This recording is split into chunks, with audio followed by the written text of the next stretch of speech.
Council meeting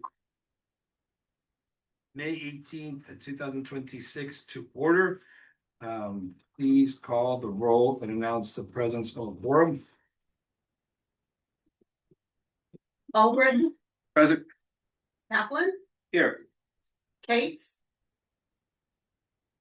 Corradino, Burr. He's excused. So is Corradino. Skeller, Here. Gilbert, Goldberg, Kaufman, Here. Lincoln. Good morning, here. Morning. Rodriguez, Here. Beauty, Davila. Megan for Serena. Thank you, Megan. Win. Villaboy. Julieta Tejeda for Villaboy. Oh, thank you. Villaboy No, that's. and Garcia. Present. Mr. Chair, for the record, under section 120.525 subsection 4, you have a physical quorum in place for the purpose of discussion because the council, although allowed to have 19 members, has 15 or less seated members. 1/3 of them are sitting in this room. Thank you. Perfect. So we can take action on the items. Thank you so much. With that, please rise. So we can, Senator, can you please lead us in the Pledge of Allegiance? I pledge allegiance to the flag of the United States of America and to the republic for which it stands, one nation, under God, indivisible, with liberty and justice for all. All right. Isabel, where are we? We are right at action items, minutes in the previous meeting.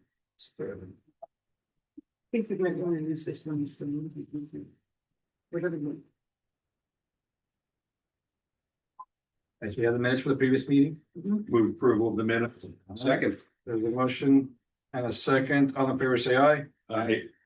All opposed, like sign. See the item passes. We are now on financial reports. Leo.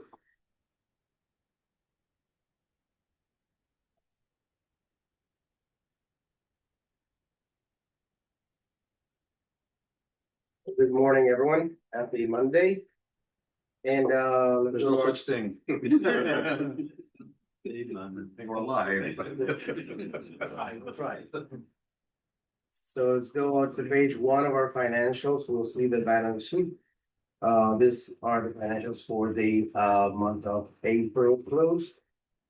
As we see, the general fund remains in a strong position with total assets for $2,477,279. Federal, state, and local funds increased their assets in $22,635. Revolving loan funds increased their assets in $4,935.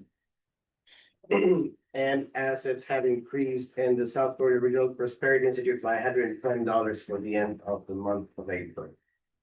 We go to page 2. We'll see the income statement. The revenue report.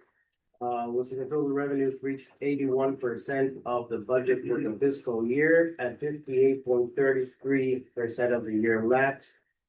And total expenses reached 43%, again at 58.33 of the fiscal year lapsed. We're keeping a close eye on office automation that keeps racing. We know there's a surge in anything related to IT.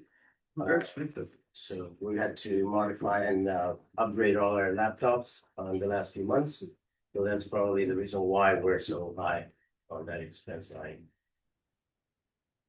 Members, is there any questions? I don't know, I think this may be it, Isabel, but in terms of revenue. I believe that this year was the last year that we were intending to increase. Right. Based on the uncertainty of revenue. I wasn't sure if we actually did that. But when I say uncertainty, I mean property tax revenue for the local governments. Did we decide to We haven't had. follow that through? conversation. Okay, well, Yeah, we haven't had that at conversation. the appropriate time, we're gonna be, I know the counties are starting to finalize their budgets. So it would be better to do it sooner rather than later, Well, we, just to decide, because if we do nothing, I believe we automatically increase, because this is, I believe, the last year of either a 4 or 5 year increase in tiny increments. I believe we are still lower than just about any other regional planning council in the state, and I believe we do more than any other planning council in the state. But, I just, if there's going to be a change, just from a budgetary viewpoint, we're having a budget workshop, tomorrow. Yes, I was eventually gonna get to that. You must be starting yours around now or in the next couple of weeks. When are we starting ours up? Dade County is a little different in the way that we do things, unfortunately. Nobody has that. We're having conversations with the mayor, but we don't have not had a budget workshop yet, or have we ever had a budget workshop. He's about. And those are the issues we have with Dade County, by the way. Yes, please. So, Senator, what we do, which you'll remember from the past, is that we typically bring to the board in July the dues statement. And you are correct. This would be the last year that we would go up by a 4% to get to the full 30. That was a process that started back, 5 years ago, 5 years ago. Oh, because for 18 years, we never increased our dues. Right. So, clearly council staff is not tone deaf. We're paying attention. We're seeing what's going on with property taxes, et cetera, the conversation of that. So very soon, I would like to have a conversation. I would say very soon, have a little conversation, figure out what is the will of the board. If you prefer to pause the last increase, that would be, go up to, it's by 0.025 per capita to increase. Do you want to pause this year? Or do you want to go ahead and move to the 30 cents? I'm just afraid. On the one hand, it would be very helpful. The extra resources would be very helpful. And that it represents about overall region-wide about $125,000. But that's sort of the money that we need right now, as we're doing some new staff positions in advance of transitioning staff out. So we're doubling up on some staff. But again, we do not want to cause any hardship to the counties. So if we could have a conversation. Mr. Chairman, please. Okay, I don't think Broward, I think our increase, it would be about $40,000, I believe, or somewhere around there. And, our GR budget is a couple of billion. Our total budget's about 9 or 10, I think about 10 billion. I don't think that the 40,000 will be an issue, Right. but Yeah, it's going to be bad. my only position is we're going on break. And let's see, today is it's 18th, so we're going on break in like a month, June 15th. So most of all of our preliminary budget workshop stuff We'll be done. by June 15th, because that's our last meeting.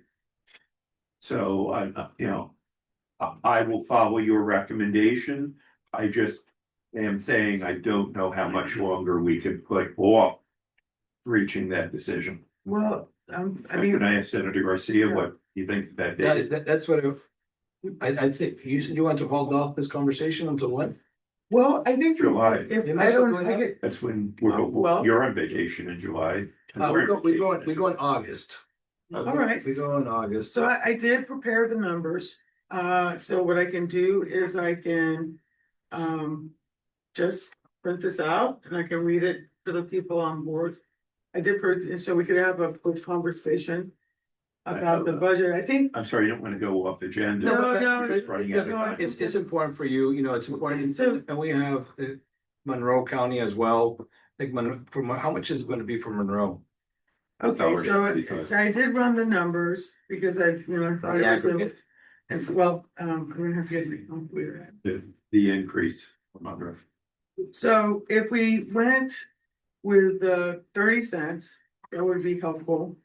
The increase year over year for Monroe is it 2, 3, 6, 2, 3, 4, 8. It represents an increase of $2,150. The year over year increase for Monroe County. If we go with the full 30%, 30 cents, the last year of the increase per capita. So that would be helpful. So for Broward, oh yeah, it would be like $85 million. Yeah. Didn't clear the calculator. Oops. So for, let's see, 964. Broward's between 40 and 50, Yes, actually, it was really odd. Broward actually lost population, which I thought was strange. Did we lose population? Well, the estimate went down. Okay. I'm sorry, I think I need, let me see, 964 minus 556 748 150. Did the math. All right, let's do But this. anyway, it's not, I can send you the It's numbers. between 40 and It's 50. not a lot. Maybe if by the end of the meeting, we could, touch this up again, Absolutely, I can work on it now. and figure out what the numbers are so we can. make Yeah, I a have the decision. Excel.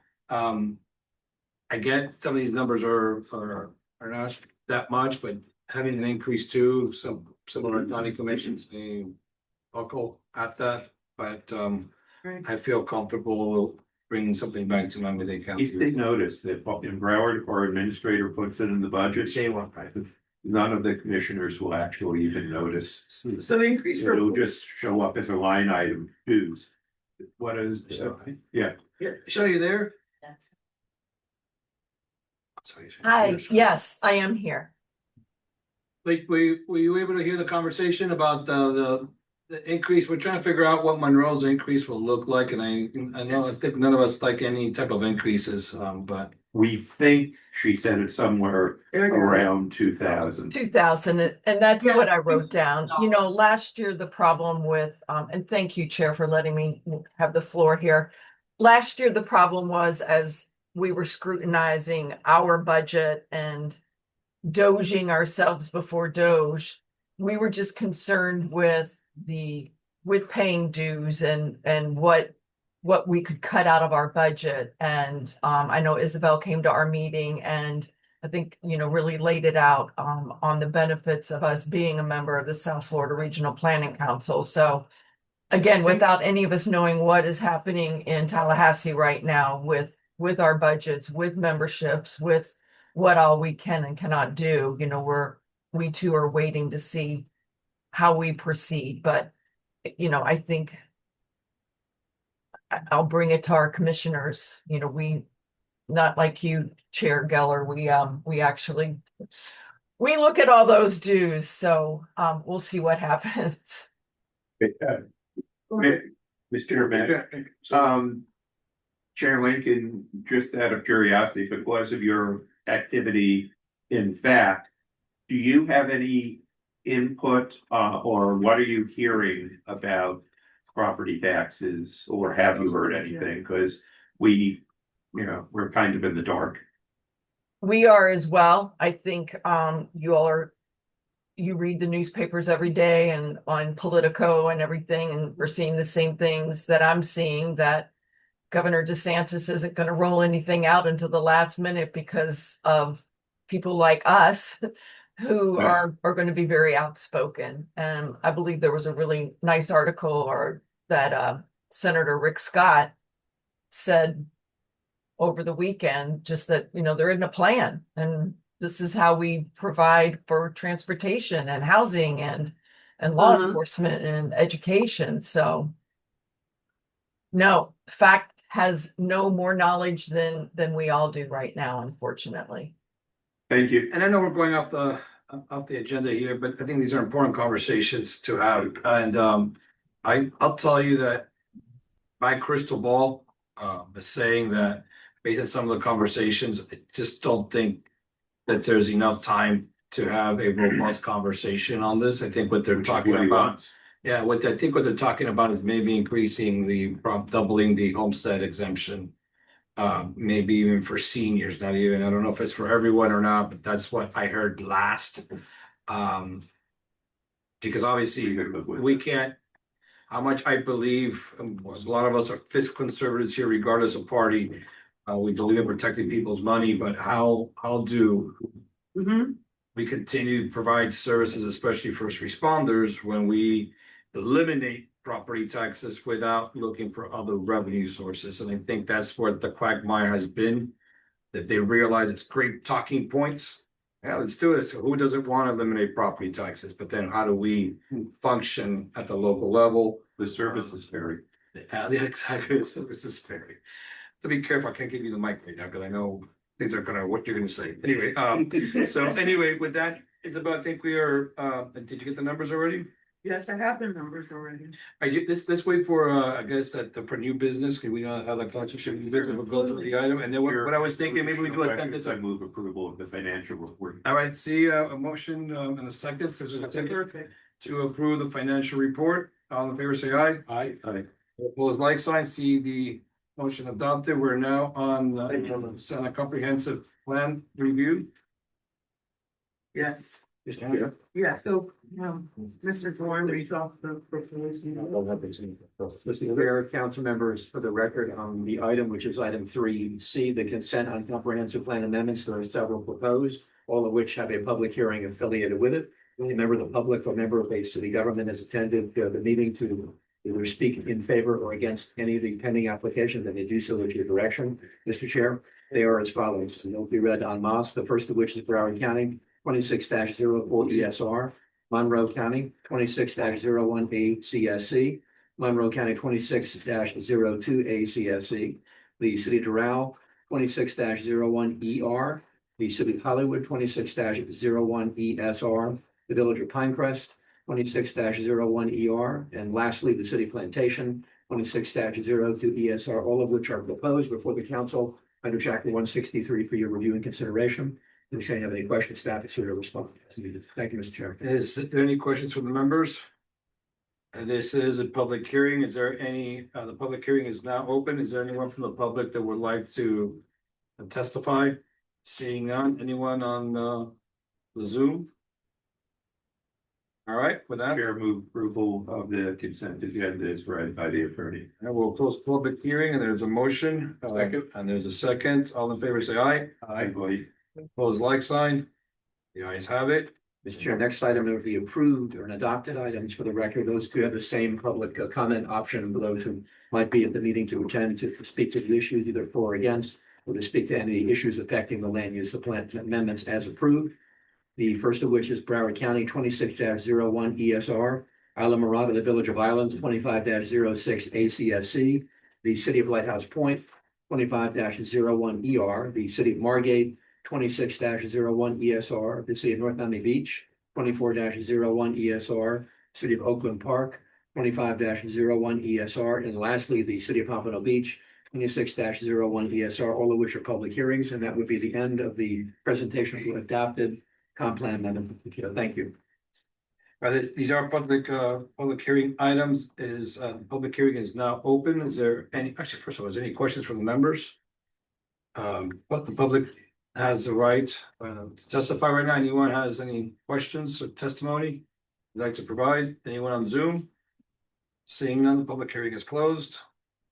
There was a motion to approve. Move. Yes. Second, absolutely. All opposed, all in favor, say aye. Aye. All opposed, say like sign. Motion's adopted. We're now on, where are we? On program and reports? No. No, Public, because we have some time certain, What are the terms of reference? so the time certain item, I think, if we could, because these really were the action items, the rest of our programs and reports. So if the finance director could go through quickly, since we're having the conversation about finance, we do have our special guest, his state time approximate at 11. So if you could just, we call it the Geller report. Because he's been asking for this information, but it's really a report for all of you. You can just go through it quickly, Leo, that would be great. And then we can have more later. with all our love, we wanted to call it the Geller report. So this is the analysis of project budgets, as Senator Geller has asked for this in the last couple of meetings. We will see that the first figures that we see up top, those are the KPIs, the budgeted net contributions from all projects. Then we have the budgeted in-house, those are the expenses that are covered by budgets in-house. And then we have the budgeted pass-through expenses, which is the third figure that we have in the KPIs. That means professional consultants that we're paying for with our grants. If you go to the chart, you will see there's three different categories. One is the RLF funds, which, we've consolidated into a big category. Now, Haley has expanded it. You can see all the projects and how much they bring on the columns. If you read the headers, you will see budgeted net contribution after revenues and expenses. We'll see, for example, the CARES Act budgeted for $111,900 for a net contribution to the council. There is a 60.61% budgeted in-house and a 39.33 that is the net contribution for our council after all the expenses. Excuse me, Yes, ma'am. pardon the interruption, your chair. Why don't we just start first with the summary finding? The finding is we're not losing money on our programs. So let's Correct. start there. Let's start with the summary and then you can go That's into greater detail. Yes, we want to lead with a winning statement. The question was, are we winning or losing money with our projects? Okay, the summary is we are not. Actually, we're making a 12.91% of all budgeted projects that we're keeping in-house, right? Besides that, 50.61% stays for our expenses versus 36.48, what is sub-hired or subcontracted to different contractors. If we want to, we can go more in depth and, I think that suffices. I think that's very much the information that everyone was looking for. He was looking for, but I think that's great information for us to understand that we are not heading into the red, so. No. And again, remember, this is based on budget, not actuals. So this is the commitment that we have with our contributors. But that's fair, Senator.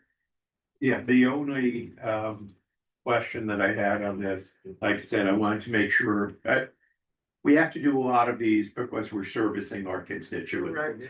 I just wanted to make sure that we weren't losing a lot of money on some of them. And I noticed three that are red and they're all exactly $1. So can I ask how they all are exactly $1? So for example, That's a there's round. one that's a nice round number that it's 90,000 budgeted and 90,001. That's rounding. That is basically rounding. So what we do is we balance all our budgets. Every project has a budget, we balance them, right? Revenues with expense, unless we can leave some money on the table. Whenever you see a -1 or a +1, that's the rounding, based on salaries and calculations for different allocations. Thank you.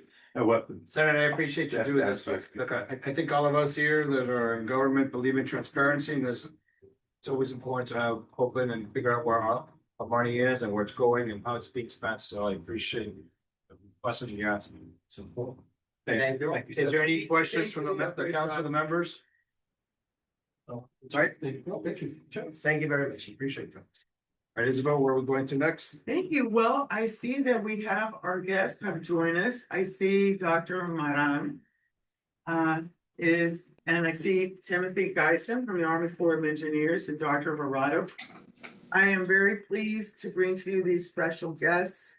They're going to be updating the council on important flood control and resilience planning projects.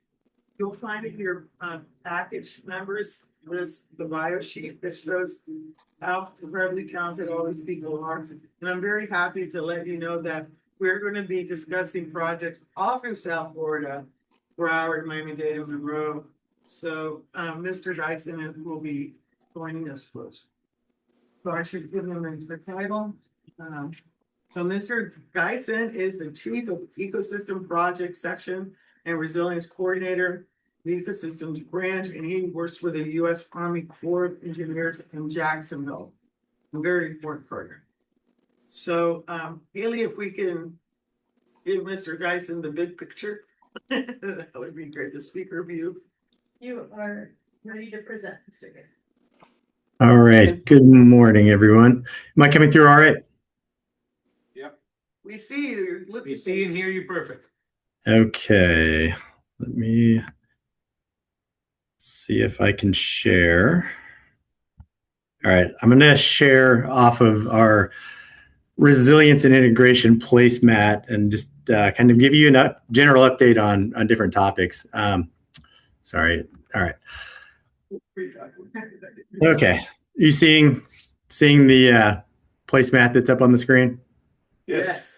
Okay, great. All right, so I just want to do kind of an overview. Our presentations will all kind of tie together, stepping from a federal level down to the local county level.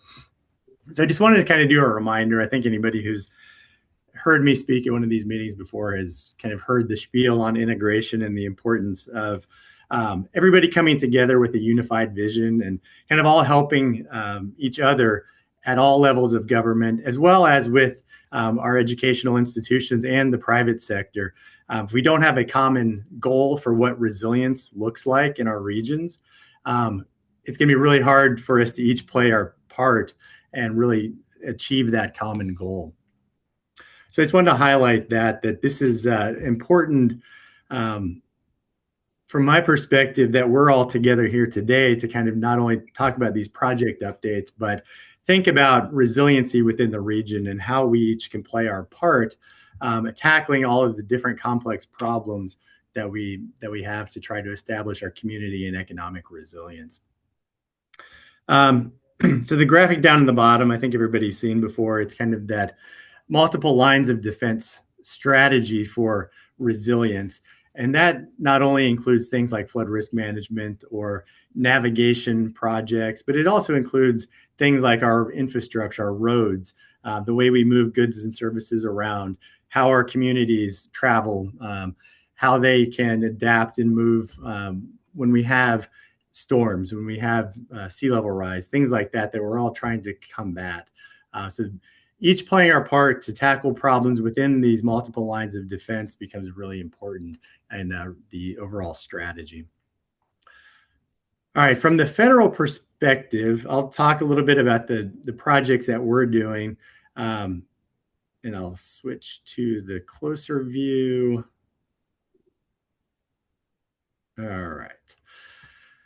Talk about some of the ongoing projects that we have in the region, which I think everybody's probably heard about. The only new one that we haven't talked about before is the Southern Everglades study, which is part of SERP. So we'll start with the northern part of the county. I'm going to touch on the Broward County Water Preserve Areas project really quick.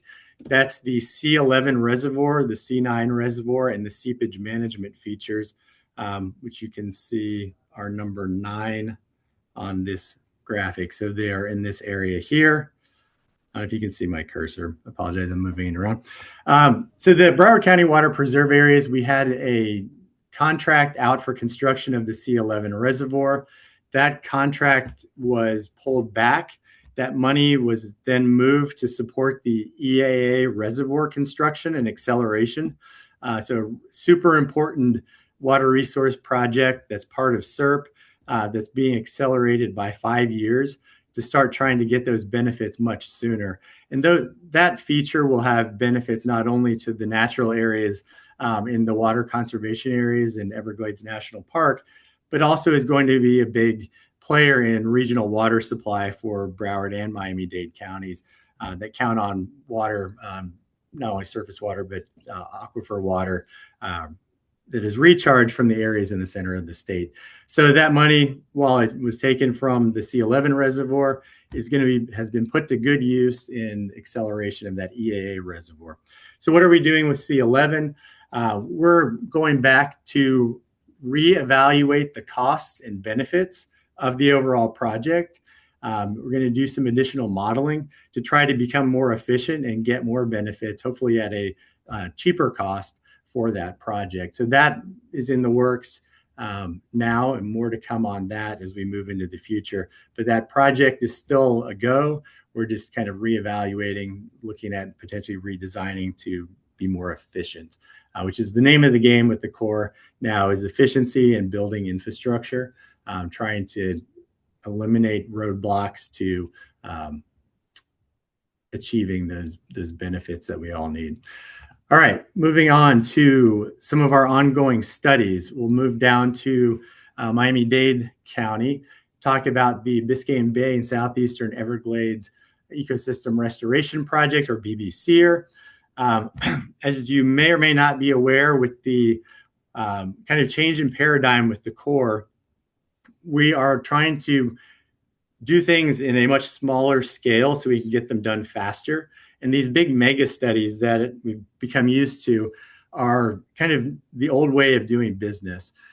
So what does that mean for some of our ongoing large scale studies? It means that we're going to try to wrap those up quicker with a technical report, rather than trying to take, in the case of BBC, or 74 individual features to a chief's report.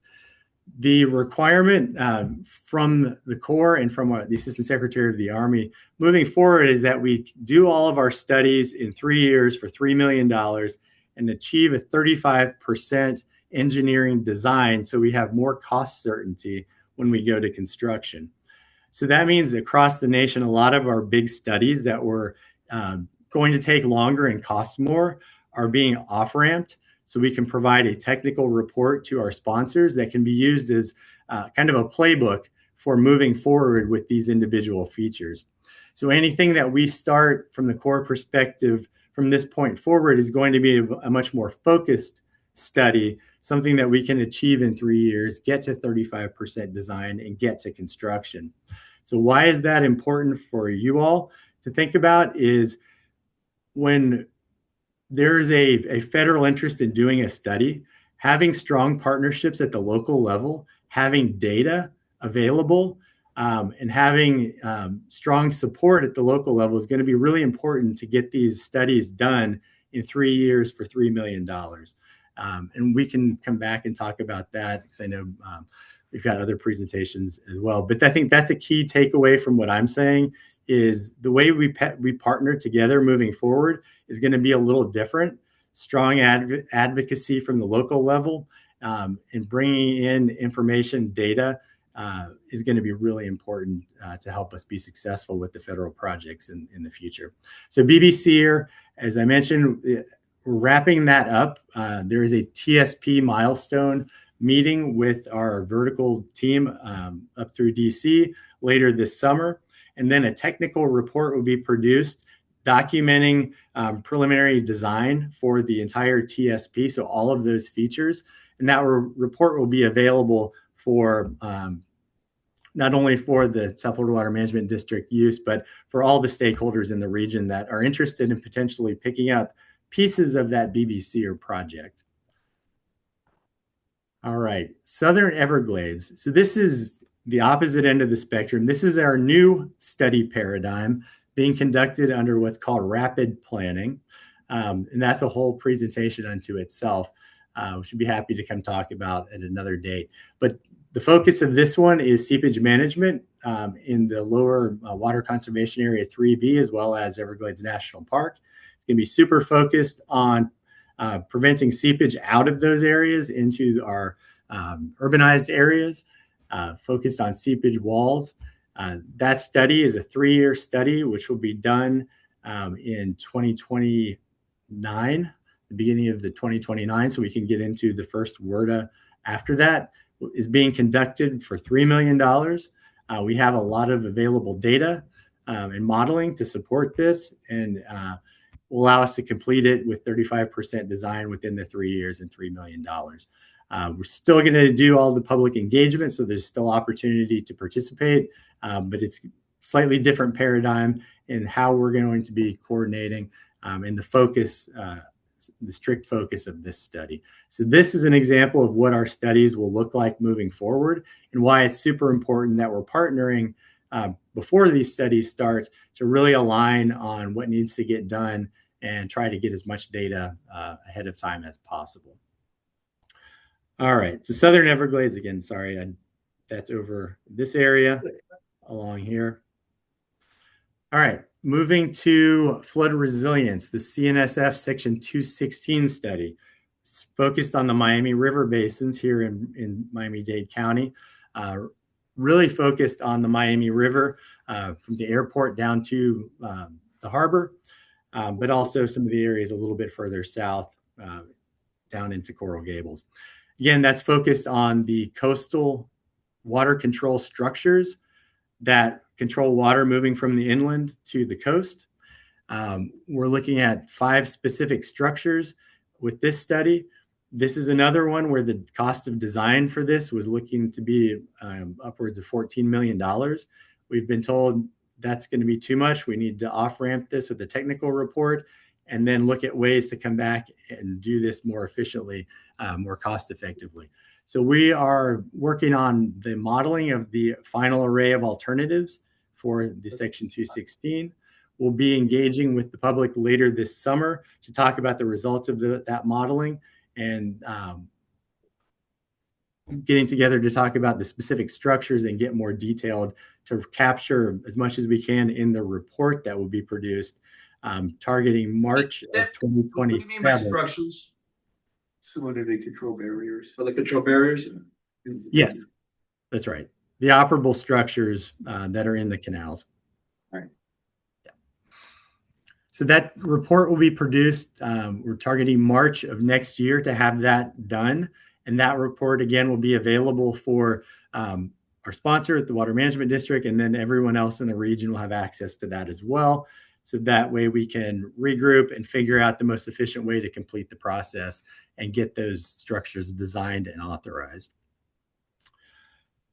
All right, next up, I want to touch on the Miami-Dade Back Bay Coastal Storm Risk Management Study. That one is continuing on. They are planning to complete that and have a final chief's report sometime next calendar year. Let me check the date on that. 2026, early April 2027 is the scheduled date for the final report for the Miami-Dade Back Bay Phase 2. And that's, again, focused on non-structural options and protecting the highest risk infrastructure through things like raising and buyouts, non-structural mechanisms. That report will also recommend a phase 3, which is the more comprehensive study, which the scoping for what that will look like is ongoing. They're doing some additional modeling to support what that scope will look like. And that, again, will be kind of like a playbook for what would be needed for the more comprehensive coastal storm risk plan, and will be documented and recommended in the final chief's report for the Miami-Dade Back Bay study. So still ample opportunities to become involved in that and advocate for the pieces of that are most important in the region. And I have a question. Yes. What is there a number associated with the complete CNSF? I mean, you got 216, 203, we know is in Broward, but I mean, for me as a layperson, I'm not sure what a 216 is versus. Sure. And apologize for using that jargon there. Currently, we study for the entire CNSF, and what number is that? Or you can't keep track. So the numbers that you see are specific authorities that the studies are being conducted under. So the Section 203 is a specific congressional authority that allows non-federal interests to take on the planning of a study and have that approved by Congress for construction. So that's what the Broward 203 that's being conducted with the Water Management District in Broward County, that's being conducted under that Section 203 authority. The Section 216 authority is another congressional authority that allows the Corps to look at already constructed projects that have drastically changed conditions like urbanization or climate changes since they were designed and constructed. So that's what those sections mean. They're just specific authorities that we're allowed to conduct the studies under. As far as an entire CNSF study, that would be the comprehensive plan. The Central and Southern Florida Comprehensive Study is the name of the actual authorization. It doesn't have a number associated with it, but it was an authorization in WRDA 2024. Thank you. 2022. Sorry. Hopefully that answered your question on the numbers. Or did it make things more confusing? All right, is there any questions, members? Yes, sir. Hi. First, I'd like to thank the Army Corps for their great assistance in with Broward and moving along the 203. You all were very helpful, and let me thank in advance also the South Florida Water Management District for their assistance. I had two questions, both about the funding.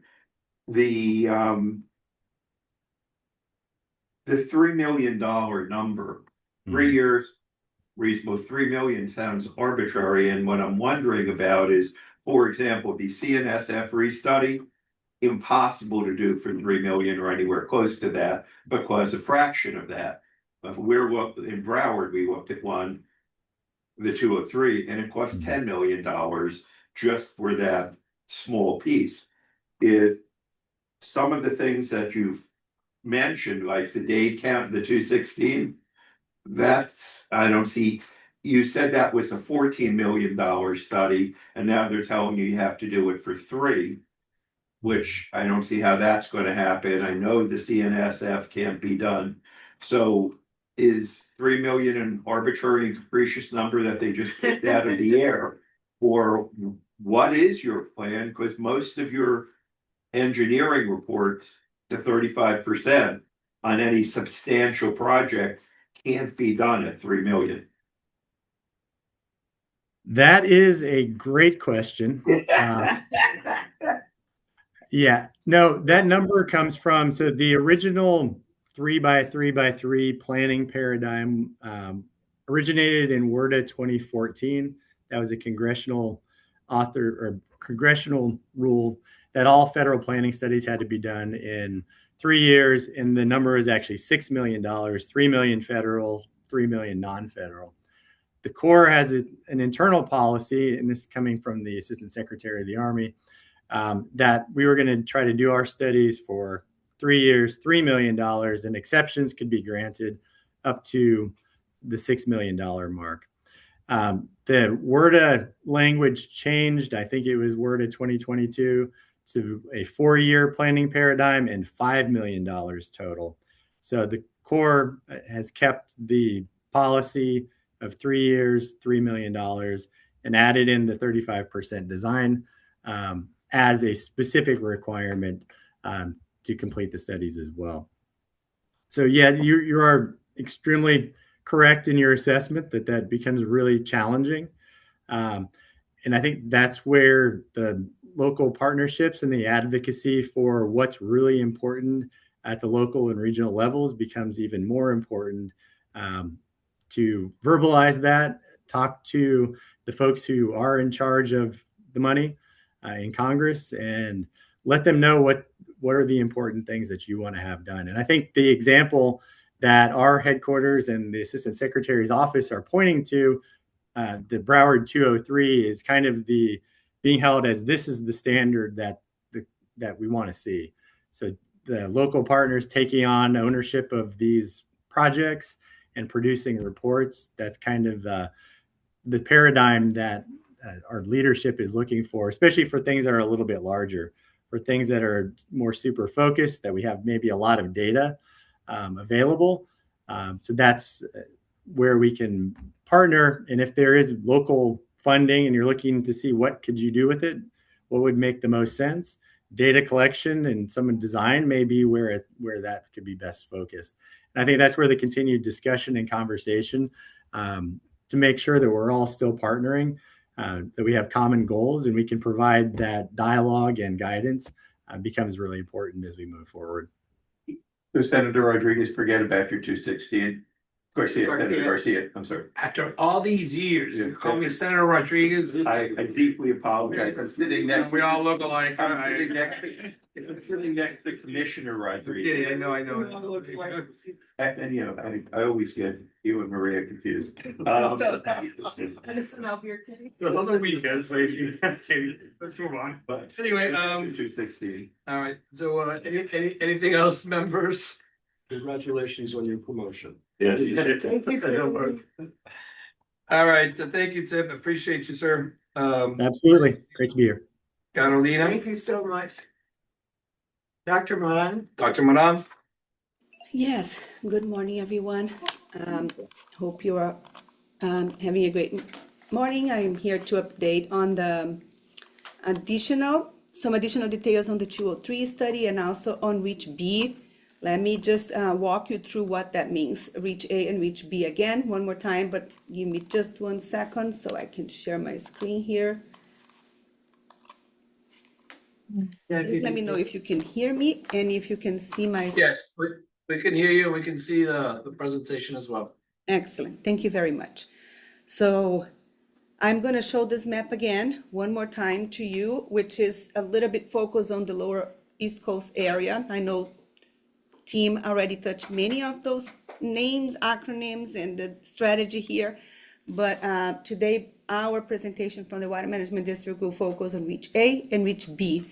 So Reach A is the Section 203 study, as explained by Tim Geisen.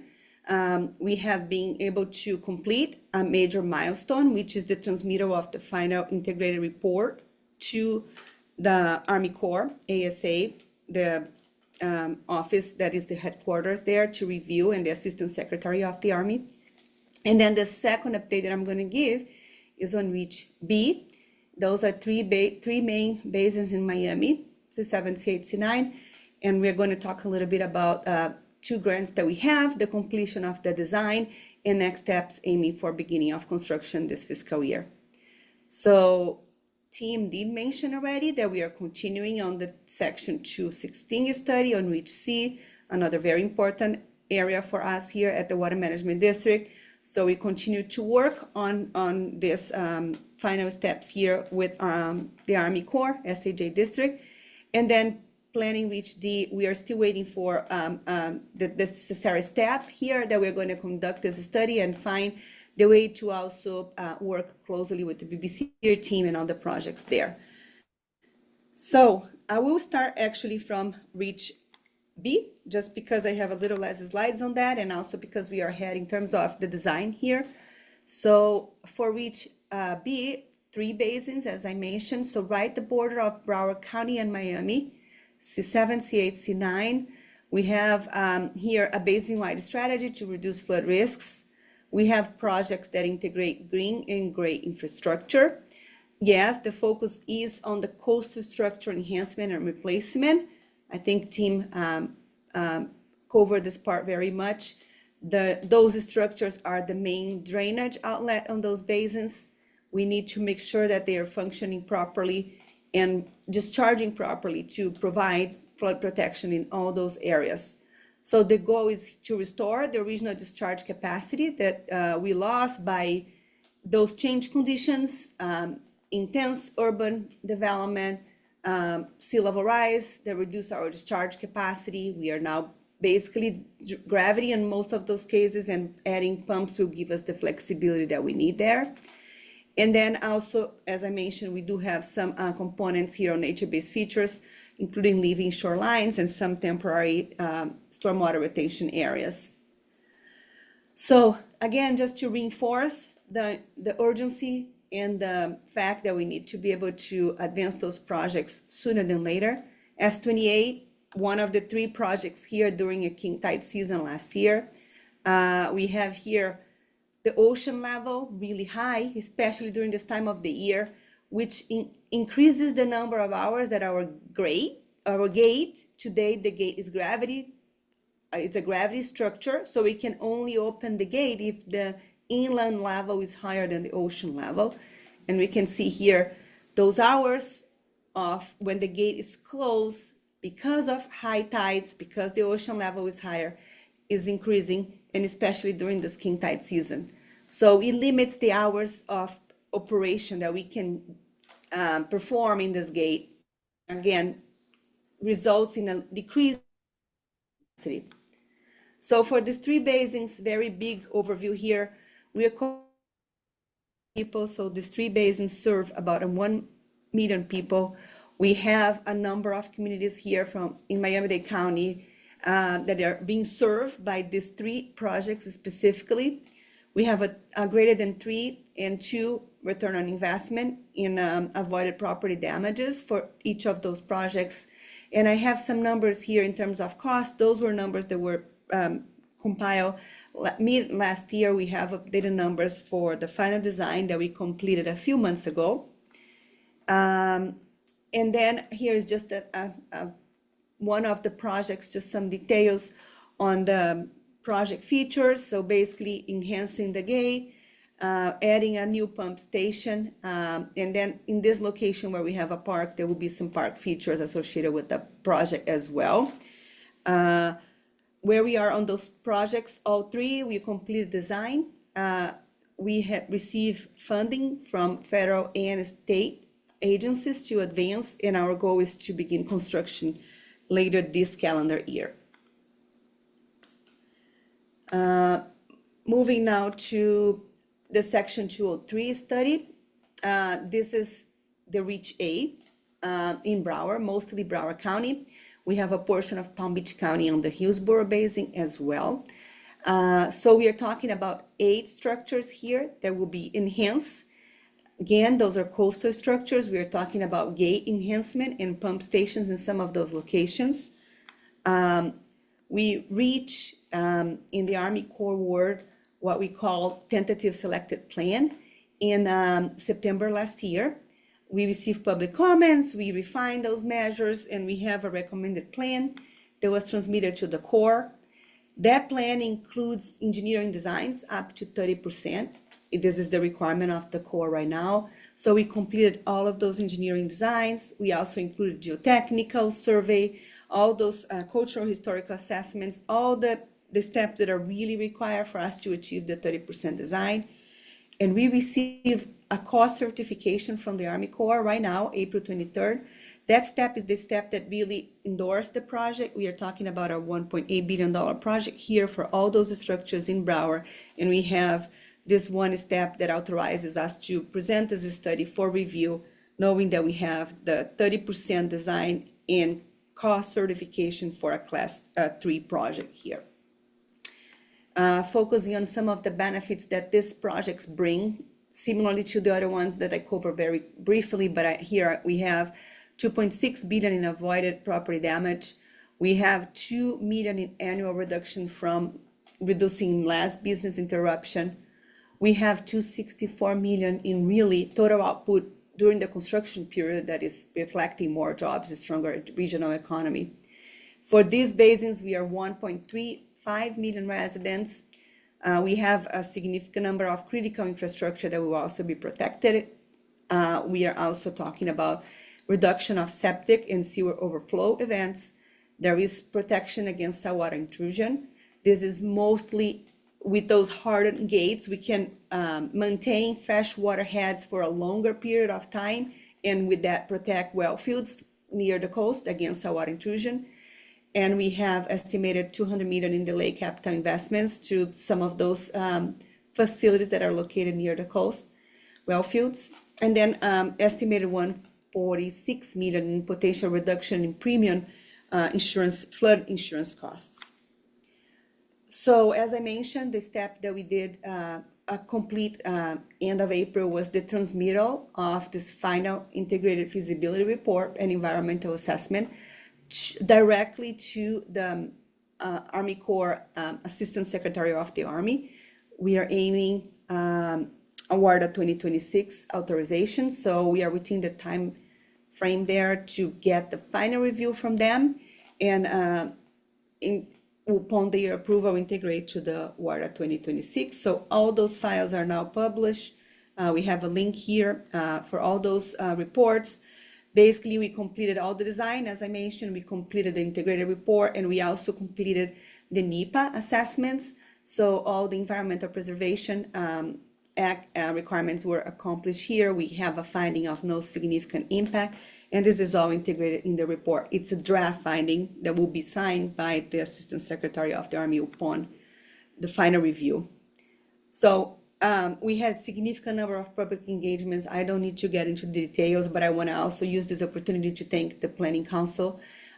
We started this approach, this joint integrated effort with the help of the Planning Council about 2 years ago. We moved significant steps, and again, I really, one of the key early engagements that were part of this effort has been through the collaboration to the Planning Council, and thank you very much. The summary of the plan is really here. Main message: it meets the objectives, is cost effective, ensure flood resiliency to the region. We're talking about 5 new pumps, or one of them is actually expanded pump, significant improvements to the gravity conveyance, redundancy in pump gates and bays and gates to ensure operation.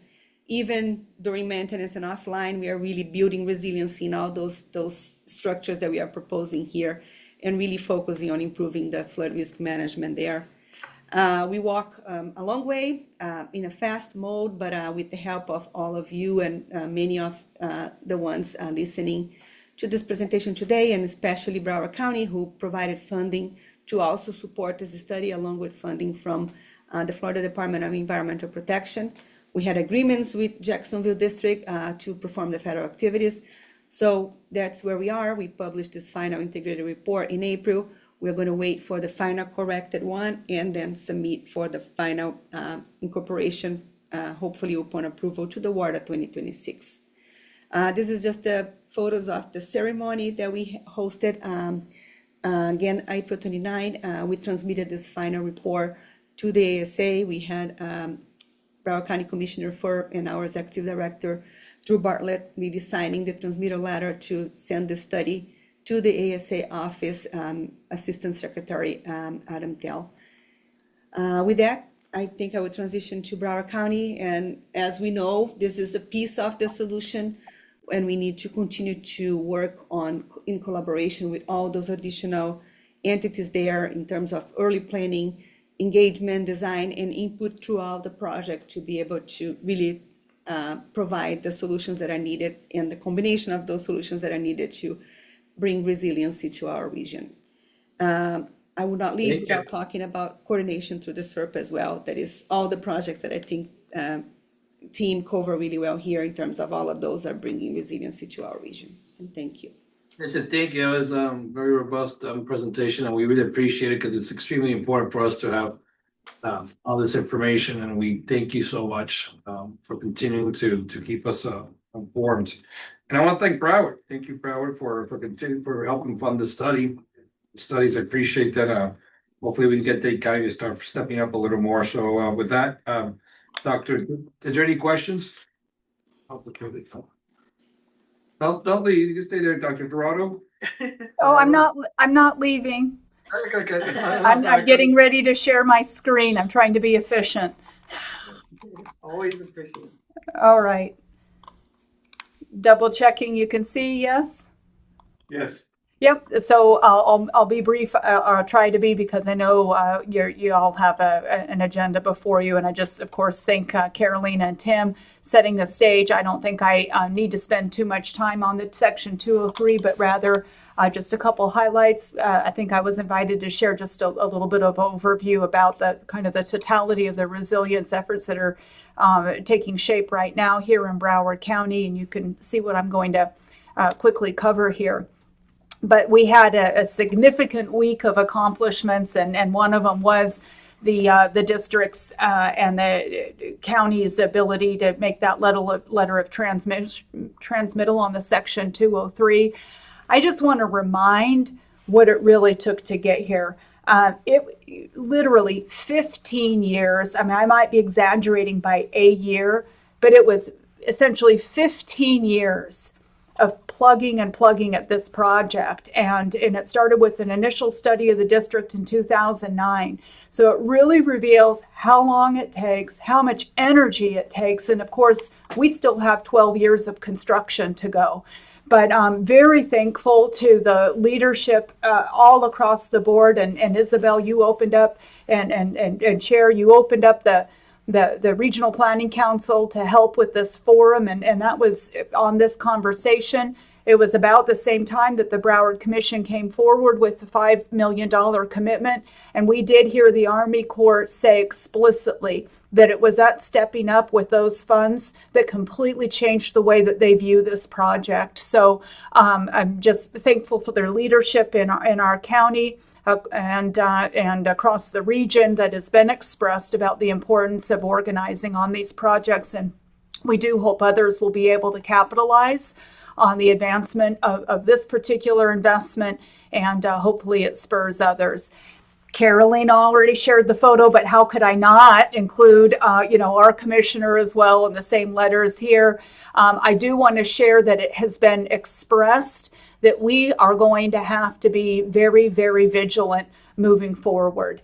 We need to make this 60-day timeline on the review. Our county administrator just sent a letter to Assistant Secretary Teal this last week, reminding that he indicated this should be straightforward and that we should have every reason to expect a 60-day review.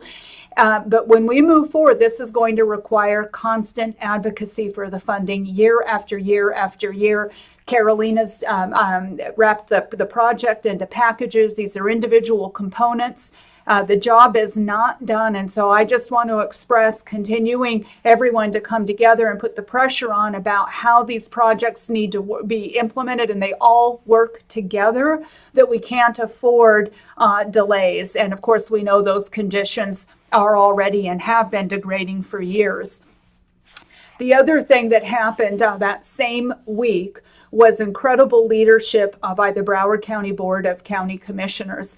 So this signing took place on April 29th. Well, on April 28th, just the day before, the Broward County Board of County Commissioners voted to take $20 million of county funds and apply that to the implementation of the county's resilience plan, not for county projects, but to turn that back over to the cities and the drainage and the water control districts to help implement projects that we know to be so very crucial as part of the secondary canal system and in the coastal areas with pumps to move water.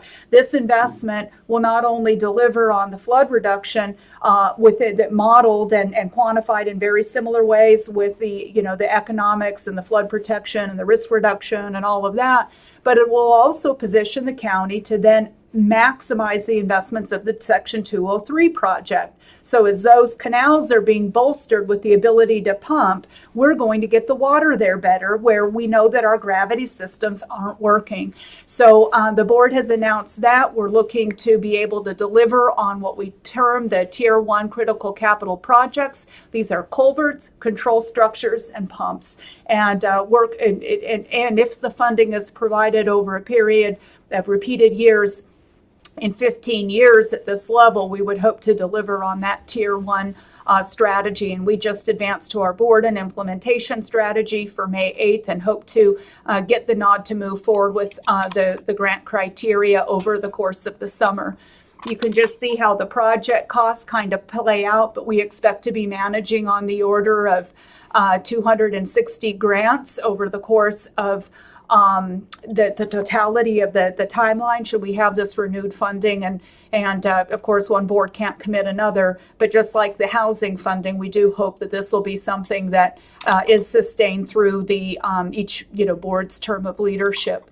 I'm not going to go through the details here, but just noting that our goal in setting up the grant criteria here is that they align very well with the Resilient Florida grant funding. So our goal would be, as we work and have multi-year funding, that cities would be able to leverage both sources of funding, including their own local dollars. And that's a way that we can bring the capital to the projects, get these projects, constructed and functioning as soon as possible. We expect our grants will be 3-year grants, so we are absolutely all about getting the projects in the ground and delivering risk reduction as soon as possible. We will be reaching out over the course of the summer, making sure all the local governments know about the opportunity. We would hope to bring the projects forward for our board's nod in the early part of this next calendar year, and then have those fully executed and hopefully looking strong for what would be ideally a next year allocation. So at the staff level, we know it's our job to really make use of these dollars and ensure that they deliver the way that our board intended. I hope that you have all received letters of invitation to this year's Compact Summit. It is being hosted in Broward County, November 4th through 6th. I know Mayor Bogan did share letters of invitation intended to reach all of our municipal leadership and our county partners. So we do hope that this is something that's on your agenda. We have the website live. You can continue to see information there. We have opened registration. I want to celebrate the incredible leadership with the Florida Panthers and Florida Atlantic University coming forward as signature sponsors for this year's summit, and to share that we have coordinated so tightly with the business community in putting together a program that we really think helps deliver on the theme for this year's summit, which is capitalizing on climate action through innovation. And this really is about it being an economic imperative, supporting risk reduction, housing, establishing ourselves as a resilience epicenter, bringing capital to the type of projects that we want to see deployed, and leading on technology. If you'd like information and to go online, the registration link is shared here. Here is the totality of the sponsors that we have to date. Just very thankful for the continued showing across so many different sectors. What's really neat this year is that we have 4, I think, main, our universities all sponsoring. I don't know if the University of Miami, yep, they're here too. So we have UM, NSU, FIU, and then of course FAU. Major sponsors, along with all the private sector and not-for-profits. The city of Hollywood has again been the lead sponsor for the second time that Broward County's hosted, supporting the kickoff event. And again, it's just a community initiative. One thing that's also unique about our summit is that we have added a summit day on day one, which is Innovation Day. We have a number of technology focused sessions that are about bringing technology to resilient solutions, but we're also holding pitch sessions for collegiate and emerging companies. And in this case, we're partnering with the Ocean Economy, or Florida Office of Ocean Economy, and the Marine Research Hub, who are leading those pitch sessions for us, and we'll be offering grant awards to those innovators. And I think that that's going to be just a really neat way of furthering and highlighting our region as that epicenter for innovation. Just a sneak peek into the kind of the evolution of the program after the day one. I think it's fairly diverse in terms of the topics, and hopefully has a little bit for everyone. And I do hope that folks are able to dedicate time for attendance. We definitely want a strong showing. If you could send us that information, it'd be good. You have it? Yeah. All right. Doctor, if we could wrap it up, because we try to bring it up against some. Yep, I'll just close it there. So thank you very much for the opportunity to share, and hope to see you in November. Thanks. Thank you. I think we're gonna have to build a monument to her. Absolutely. Mr. Chair, Yes, sir. something for the Dade County people here. What we did on the resilience is something that we allocated for this year, 1.5 million in matching. The cities matched it 7-1. So we were able to get over $10 million worth of projects. Next year, we put 20 million in, and with a minimum match of 5-1, we're hoping for the same 7-1. So with the 20 million county expenditure, we're hoping to get 120 million worth of total expenditures. So the county may want to, and Dade may want to try something like that, because we thought we could never afford it, but with the cities putting in a lot of the money also and trying to get the matching cities where to get matching state funds, it's becoming affordable as long as it's shared. Are you seeing among the cities success with the state funds? They're leveraging those dollars? I'll turn that over to Dr. Verano. Did you hear the question, Jennifer? Yes, I did. I think that the cities are doing quite well. You know, the challenge has all been, though, all of us, I think, to try to get the projects constructed in the limits of the grant awards. And so, you know, I think that is our greatest struggle, is to try to bring those together in the timelines that are required. And the state is offering less funding than they did in the past. I think it was $100 million this last year, and they started out at $200 million. So there definitely is a need for coming together and leveraging dollars more efficiently to help get those projects in the ground. It is looking at, like the Army Corps did, far more favorably, instead of saying fund it all. When they see the local government stepping up, that's when the state and feds are far more likely to fund. Sure. Yeah. Are you seeing, how does water quality dovetail? It's a big challenge to transmit water, and then it's got to be discharged. Yep. And then I remember one of our briefings, I think it was Durham, articulated a standard of water quality that seemed impossible to meet in a degraded bay environment. It's a real challenge. Yeah, we have, as part of the resilience plan, we acknowledge that water storage is a huge element. That and seawalls are going to be the most costly components. So we do acknowledge water storage will be required, and with storage comes, you know, treatment. But this, at the same time, the county has pretty strict water quality standards. As we know, the state has tightened their standards over time as well. But I appreciate and acknowledge what you've shared, that ability to retain water in the system prior to discharge is, you know, essential when you're looking at water quality. So our plan does explore many ways to achieve that storage in the urban environment, including below ground storage, which we think will have to be built into many of the projects moving forward. All right. That and swales, expanded swales are a major piece as well. I appreciate that. Thank you all very much. As a matter of fact, I think in Miami-Dade County, with some of these dollars, I just noticed that within our district where we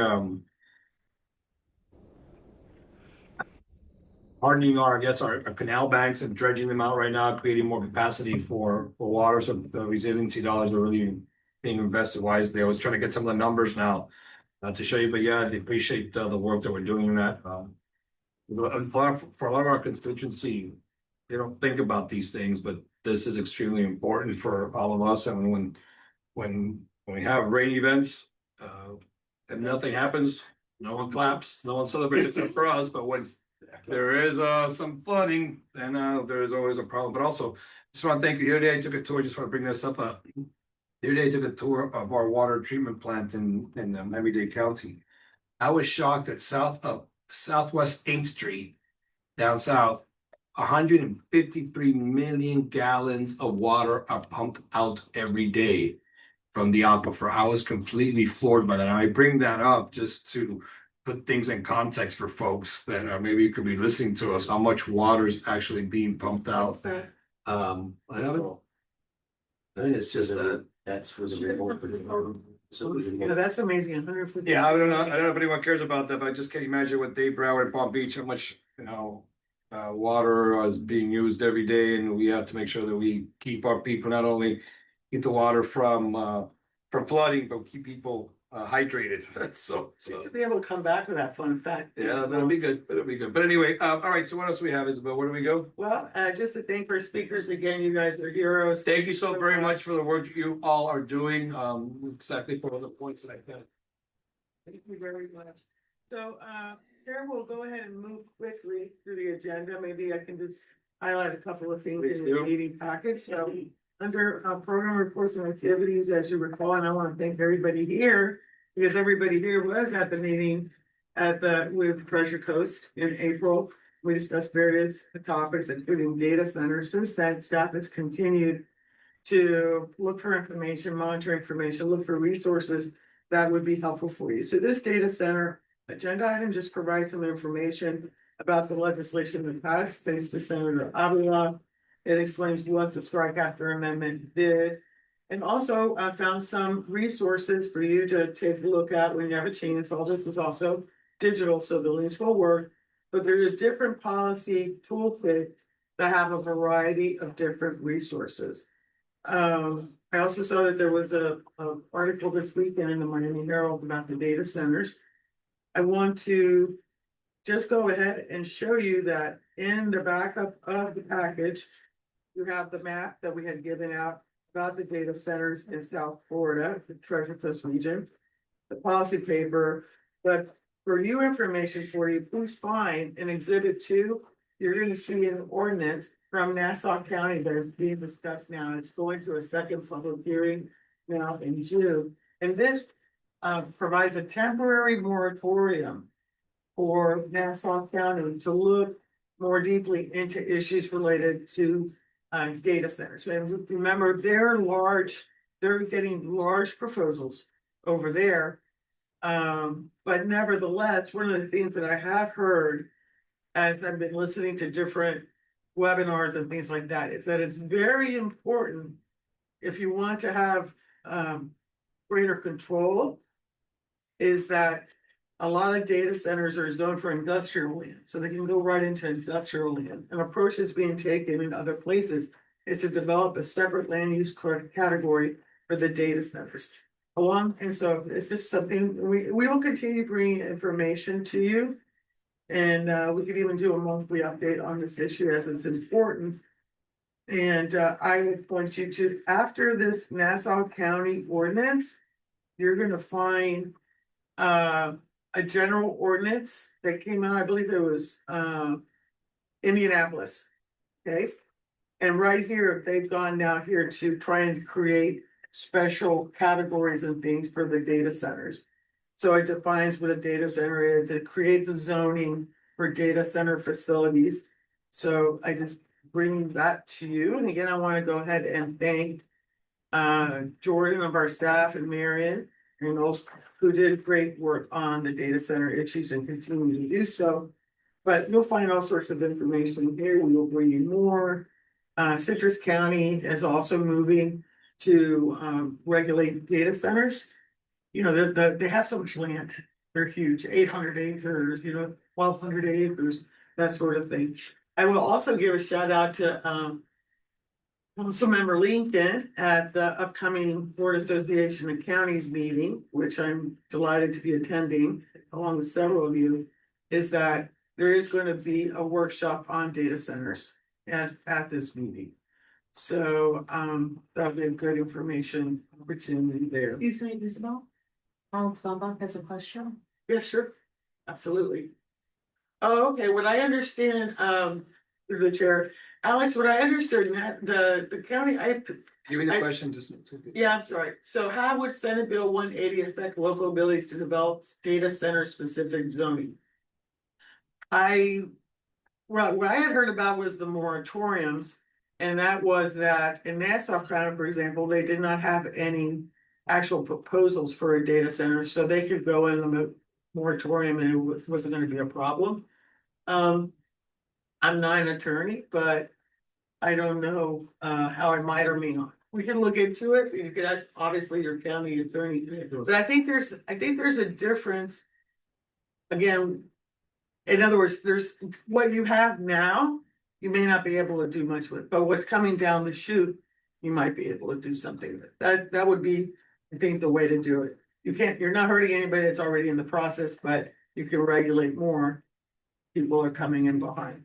So this is a very important issue. And of course, we all heard about resources and how much resources they take.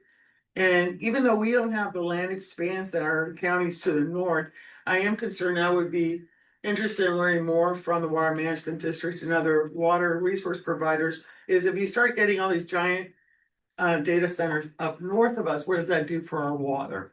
And what does it do for the electricity grid? Because they all, so Again, not an expert, but they're questions I have. Yeah, one thing, again, from a zoning and land use perspective that I think we need to be careful on is Yes, you're the the expert, yeah. definition of what is a data center. Right. I've heard some people complain because I'm looking at, for example, the Indianapolis, it defines a data center as data storage facility.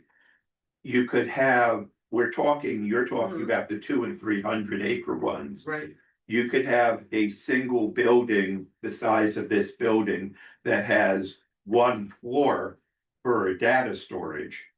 And I think we can agree Yes. that that's not what any of us are talking about. Right. But if we're not careful, that can meet the definition of a data I center. am- So we just need to be Thank you. careful on the definition. Maybe what we can do, can we start looking at how we start defining this and putting some of it? Anything over, I think they're it'll be- talking 200 and 300, maybe anything over 20 or 50. Right. Or five. Yeah, let's come up with some suggestions that we can help our municipalities and the other counties. Absolutely. Things that they may want to look at because it's important. The definition is always going to be, Oh, absolutely. it's the crux of everything. How to So- define them, so yes. Yeah, so through the chair, I want Senator Geller, thank you for bringing that up. Please understand, I am just bringing you models and things that I have found. Right. I'm not endorsing any of the, but You again, don't have to that's say, I'm not endorsing any of this. yeah, exactly. So I don't like the toolboxes. Depending on what. Well, the definition is. You might Thank like you. some of those, that's right. So I think with that, we'll continue to All right, work let's on do this this. issue. All right, so very quickly, Randy, if you could, can you please discuss the blue tech jobs, for example? Again, because we're super late. But as you know, we're glad we're gonna be having our 7 county conference with Treasure Coast, our annual conference on October 30th. We've already secured the Broward County Performing Arts Center, Center for Performing Arts of Broward County for this meeting. It's always a good venue. So Randy, who's also the deputy, but all the director of research and economic development, has been looking at some topics. So we just want to run them by you very quickly to get some input. Randy? Very great, happy, very late morning. I'll try to really get to the point. We're talking about a conference of about 5 or so hours, depending on our understanding of people's willingness to stay after lunch. But the working title that we have to suggest here is Blue Tech Jobs, Policy Investment and Workforce Development in Southeast Florida. So what we're hoping to do is keep the focus on what local governments can do and learn about blue tech. So it's less of a networking for blue tech companies, but we're hoping that they can still participate and find value in interacting with their local governments, but also so that local governments can better understand what comprises blue tech. So what we have here in this working outline is, of course, all the usual welcoming pieces of the conference, and then we're gonna take some information that we've put together from the SEDS report that is working in tandem with this overall effort to provide some overview background. And then for the very first sort of session or panel, the question we want to try to answer is, what do blue tech companies do in Southeast Florida? So not just talk about generalities, but hopefully bring some firms to the table and do a little dog and pony of here's what we're doing. Here are the different kinds of challenges that we might be facing, both in terms of finance, but especially on the land use and regulatory sides. Now, there's a lot to talk about in those terms. So we're going to do a second panel on regulatory pathways. And the goal here is, of course, our economic development organizations, Beacon Council, Greater Port Lauderdale Alliance, are already doing a lot and looking at how we can better bring local governments and tech firms together to facilitate what they need to do. But are there cracks? Are there spaces that are not being covered that can perhaps be better covered as a result of things that we get out of the conference by having that interaction between blue tech and local government? Then, of course, there are the broader questions of how does local government respond in terms of workforce development? How do we invest in ways that really enhance the opportunities that are available to blue tech? And then we're gonna start closing out with some of the bigger questions about how do we move into commercialization from a lot of the incubators that we have here, university research. What are the steps? Where can local government help? What do blue tech firms need?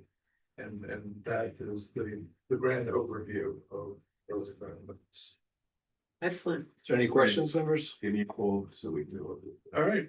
Okay, thank you. All right, thank you. I also want to recognize Commissioner Cates that he's been here, that's been here. I just want to make sure we know that you're here. Say, Commissioner, welcome. I know you've been here for a while, so I apologize for not recognizing you earlier.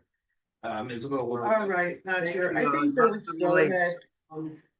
Not too late. So given the very late hour, I think that the senior loan officer has done a good job with the loan items, so we can just refer to those on your time. I'll move very quickly because I want to save time for new business. I'll move very quickly to my executive director's report very quickly. So if the Lord giveth and the Lord taketh away, I'm excited to announce that we have an amazing new employee starting with us on June 1st, Rebecca Silva. She'll be working in the front in administration, very talented professional. Very excited about that. Also, want to wish Jordan Parker, I don't even have a certificate for that service. I think it's 2.5 months, but he has found new opportunities, and I want to thank him for his very excellent work in the short time he's been with us today. This is his last week. I do want to go ahead, I think after the meeting, maybe just a show of hands on who would be willing to serve on the nominating discussion committee. Not nominating, but looking at membership. So it's Senator Geller, Councilmember Rodriguez, Kaplan. Perfect. I Three. don't know if there's anybody online that wants to be part, but we have 3. All right, excellent. So we'll go ahead and work on doing that so we can look at that thing. I did poll the other regional councils, about half of them do have some sort of variation of an alternate system that can step in.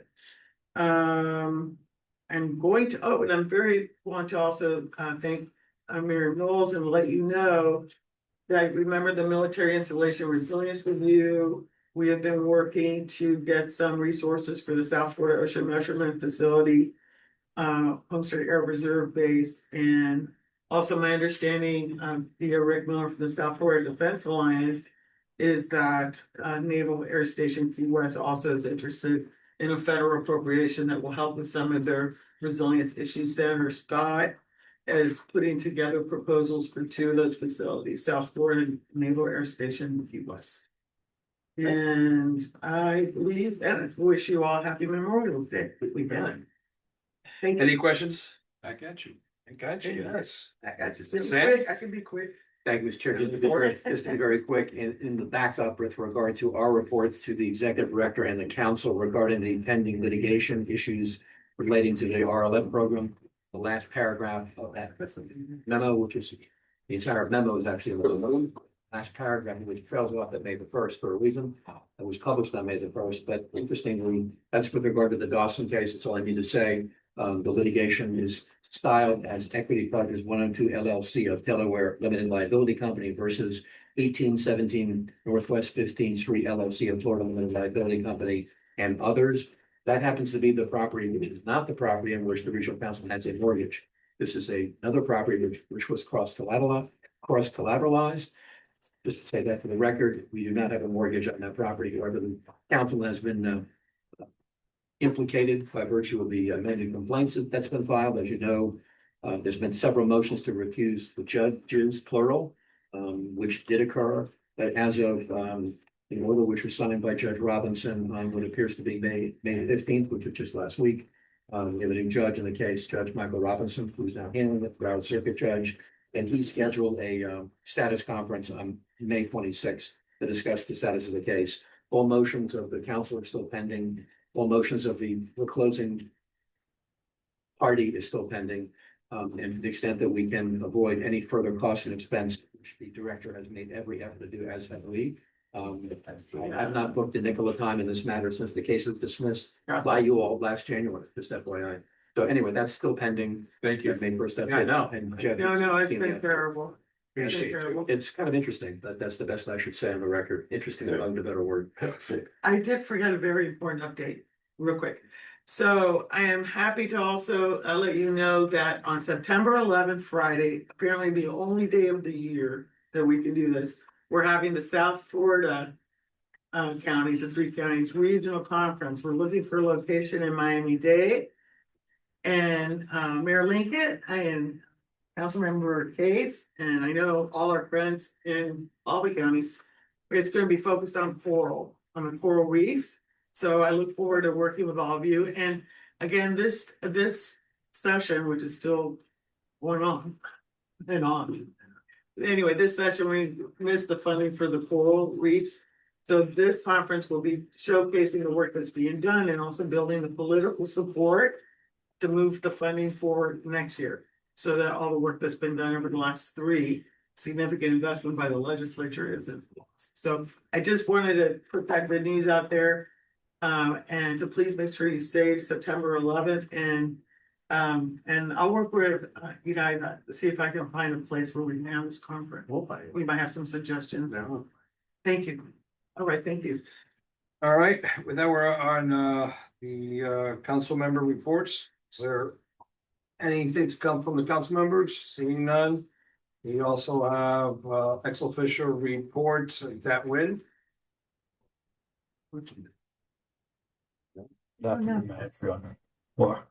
I have nothing to report, so thank you. Okay, perfect. So we are now at the point at the end of. Yeah, Oh, all right, yeah. let's go to new business. I don't know Announcements. if Mr. Villaboy or. Oh, are they? I'm sorry, I missed them. Are they there? Well, Julio Tejeda is here for Mr. Villaboy. And We have nothing to report on our end. Okay, perfect. And Megan's here for stopping by. Anything, Megan, to report? I was sure that's enough. That is enough. Yeah. All right, so then let's move on. Then we have that. Let's go to Go back to where we were. I want to, yeah, it's a new business now, so I think it's important. I think Isabel came up with some of the numbers. I think it's important for budgeting purposes as we move forward that this will be the max, right? Yes. And then if we decide to do anything under that, then it'll still be within the budgets of our respective counties, so. So we'll have to come up with the uniform number for all 3 counties. Do you have a recommendation, Mr. Chair, or do you have a recommendation, Matt? I'll back whatever you suggest. So my recommendation, if this is the will of council, is let's proceed with a 30 cents as a working number for the budgets, and then depending on what sort of feedback you receive and your things, it should be adjusted to keep the rate flat. Yeah, I feel comfortable with that, as knowing that this is not gonna go more than that, and we can come back to our respective counties and figure out if that, Yes. we can get that done. So I don't know. And so as I recall, this took us from 25 cents a No, person 27 and a half to 30 cents a person. Or when we started our 5-year increase, We were at 17. we were at 17 and a For half. 18 years. Right, and this is still only 30 cents a person, which, as I recall, we have the lowest or second to lowest or second to lowest of any of the RPCs. So through the chair, so Central Florida is 37 cents per person. Northeast Florida is 41 cents per person. Treasure Coast, Palm Beach Bar and St. Lucie Indian River is 43 cents a person. Tampa Bay is 32 cents. So even when you're comparing to large urban areas, we're still among the lowest, but and we really appreciate the support, and it does really help in particularly as we're building staff and capacity to do work and get out to young people here. Okay. No, look, and the reality is the work that we do here is amazing, especially when we talk about water resiliency and talk about core. These are issues that affect all of our communities, all of our counties. I know sometimes it's a little difficult to try to get any increase through some of our commissions, but the work it's really important work that we're doing here. So I appreciate that, and I think you want to do a motion? We'll just put in our budget, Mr. Gorin, since we've already voted in the past to increase, then I think the motion is necessary. The motion would have been if we were going Correct. to cancel the increase. Correct.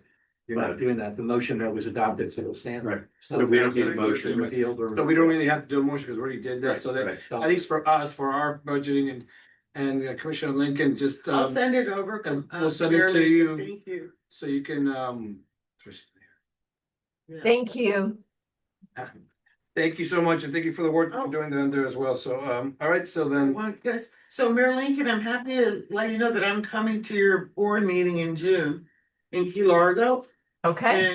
And so if there's anything in I particular. want to go in June. You're going in June. Oh, okay. You're going I'm going. And we're gonna be giving an update on Yes, a I'm going. variety of issues, including the hurricane evacuation study, remember? Yes. So give an Thank update you. on that and what came of that. So yes, I'm looking forward to going, but I just wanted to let you know that I am going. And perhaps Perfect. there's an opportunity to talk about the pool conference more. Perfect. Wonderful. Do I need to put an agenda item? Have you spoken to our staff about that, or do you want me to put you Not down yet. as? I haven't spoken with Ms. Hurley, but I certainly can reach out but again, if there's a topic that you want us to speak about or a variety of topics. So if you want, you and I can catch up afterwards, maybe and talk a Sure. little bit more. Let's do that. Okay. Thank you. Thank you so much, Mayor. Appreciate you. All right. We all appreciate you. Thank you so much for everything you do. See you Oh, back. likewise. Okay, is there anything else to come before the good of the order? Just Frick is Quinn. Florida Regional Council, well, that's another thing we have on the day's card. The Florida Regional Councils Association meeting will be in Tampa at the end of June. So, I believe it's June. Or July. Oh, look, yes. 30th and 31st. 30th, 31st. So it's like right after that. Perfect. Pretty much. All right, with that, anything else? Anyone on Zoom World seeing that? With that, we adjourn. Commissioner adjourns and Senator Gather Moody Rice. Okay, guys, thank you all. Sorry we took a little longer today. Perfect. It's an Well, it's interesting okay. time to be in service, isn't it? It really is. It's